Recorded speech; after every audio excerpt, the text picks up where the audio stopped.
んにちは、モネです。今日は机と椅子を新しくしたので、デスク周りのメイクオーバー動画です。かなりね、快適になったので、ぜひ最後まで見ていってください。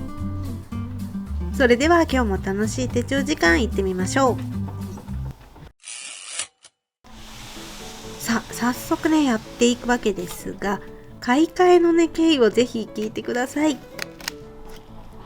今まで使ってきた机と椅子、可愛くてね好きだったんですが、椅子がとにかく長時間座れるものではなかったんですよ。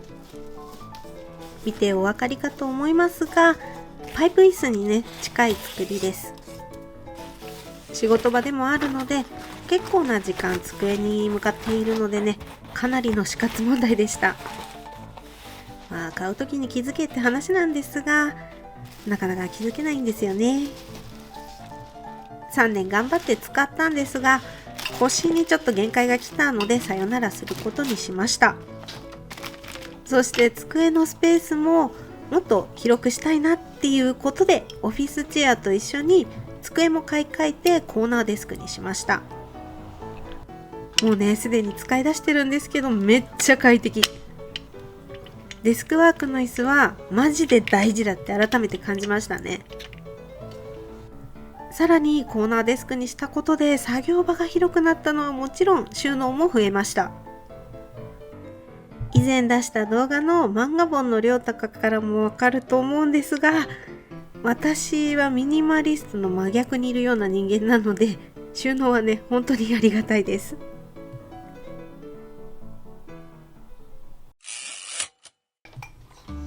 机の置き場所が自由自在にできるほど仕事場は広くないので、この端っこの方にね置くって決めていました。物がセットされてからだと絵を飾りにくくなっちゃうので、最初に飾ってしまいます。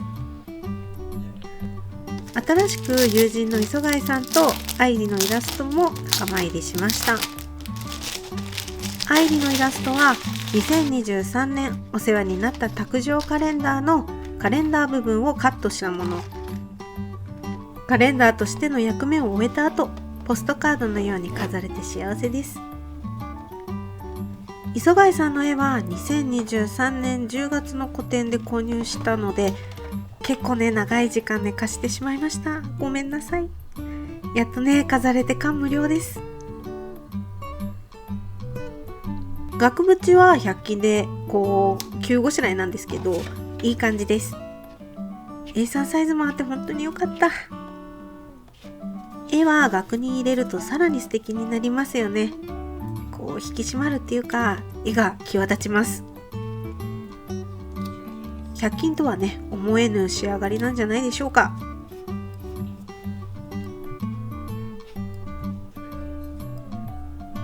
今回は絵をランダムに飾ってみました。ここからは収納。物が多いのでファイルスタンドや棚を追加。その月のカレンダーは使いやすいように手帳バインダーから取り外してクリップボードに挟んでいます。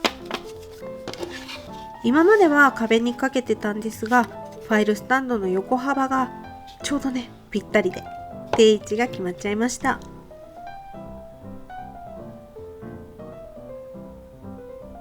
モニター台なんですが、今回はモニターは置かず本や文具の置き場所にします。予定を書くとき、日記を書くときに使うスタンプは結構ね毎日使うので、すぐ取り出せる場所に。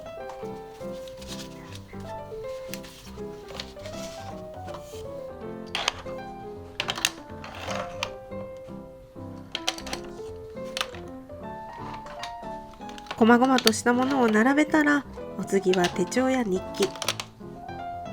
これもね毎日のものなので、手を伸ばせばすぐに届く位置に置きました。その隣はお気に入りの小さな手のひら辞典シリーズ。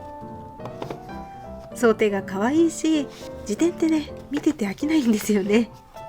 年々増えていきます。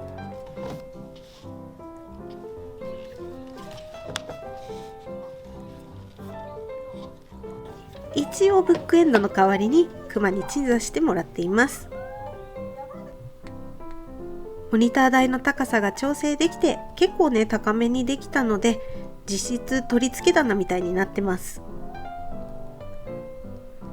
おかげで下のスペースも広々としているので、テープカッターなんかもね置けて結構嬉しいですね。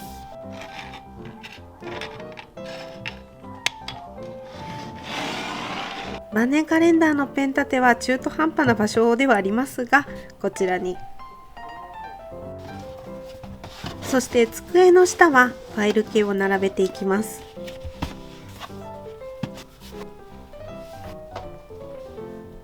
あとは道具箱的なものですね。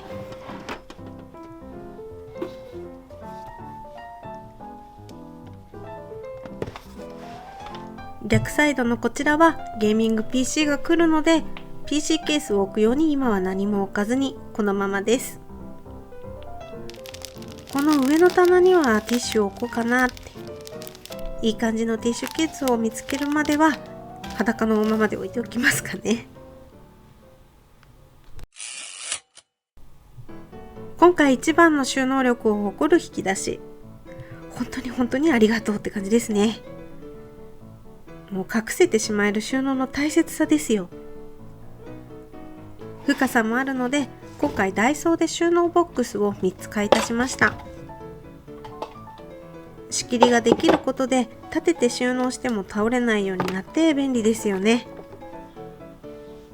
今まで仕事でいただいた名刺のファイルや紙の見本帳や名刺の予備とか、基本お仕事道具関連が入っています。上の引き出しは文具ですね。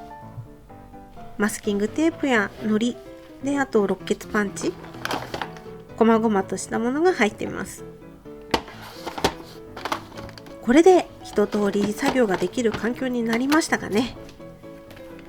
どうでもいいんですけど、この机ね、まさかの機能がついていました。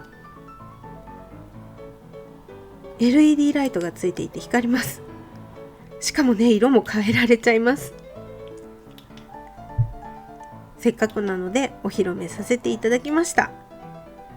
実際はね、気が散りそうなのできっと使うことはないでしょう。そして今はここのスペースを空けてるんですが、新しくデスクトップ型のゲーミング PC が来ます。アームをねつけて設置する予定です。四六時中机の前にいるようになりそうですね。今日の動画は机と椅子を新しくしたので、デスク周りのメイクオーバー動画でした。広々とした机と座り心地抜群の椅子のおかげで作業効率が上がっています。デスクワークの椅子は本当にね大事だって改めて感じました。ということで今日も最後までお付き合いありがとうございました。今日の動画が参考になったよっていう方や、楽しかったよ、応援してるよなんていう方は、ぜひねグッドボタン、チャンネル登録をお願いいたします。いまいちだった場合も正直にバッドボタンを押しちゃってください。もっと楽しんでもらえる動画を作ろうって思わせてくれる私にとって大切なボタンです。それではまた次の動画でお会いしましょう。モネでした。